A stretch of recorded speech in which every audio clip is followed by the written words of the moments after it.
raw munang magkomento ni PNP Chief Ronald De La Rosa sa mga naging pahayag ni retired SPO3 Arturo Las Cañas sa naging pagdinig ng Senado kahapon.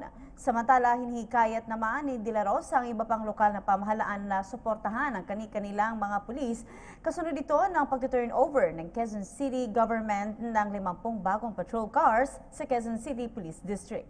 Mareport ang aming kasamang si Pauline Requesto. Pauline? First, no comment si PNP Chief Ronald De La Rosa sa mga pahayag ni retired SPO3 Arturo Las Cañas na personal na ipinag-utos ni dating Davao City Mayor at ngayon Pangulong Rodrigo Duterte kay De La Rosa ang pagpapapatay sa ilang mga kriminal noong nanunungkulan pa lamang si De La Rosa bilang direktor ng Davao City Police. Umamin naman si De La Rosa na kilala niya si Las Cañas bilang Pulis Davao pero hindi raw niya ito personal na kakilala. Bukas umano ang PNP Chief na humarap sa Senado sakaling muli nitong buksan ang pagdinig hinggil sa mga aligasyon ni Las Cañas patungkol sa umunoy Davao Death Squad.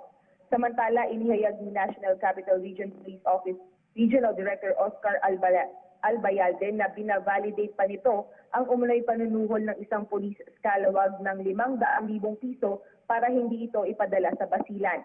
Iginiit ni Albayalde na otomatikong naka-absent without leave o AWOL ang mga pulis na hindi nagpakita para sa kanilang reassignment at wala rin naman daw talagang punto para magbayad pa ang pulis kalawag ng suhol. Samantala, umaasa naman si De La Rosa na mahihikayat ang iba pang mga lokal na pamahalaan sa Metro Manila na patuloy na suportahan ang kanilang mga pulis. Ito ay matapos i-turn over ng Quezon City Government ang 50 bagong patrol cars sa Quezon City Police District. Paalala ni De La Rosa, ayaw niyang makita ang mga patrol car sa mga questionable lugar at dapat daw na mahalin at alagaan ang mga ito ng Police QCPD. Yan muna ang pinakahuling balita para sa PTV News. Pauline Requesto.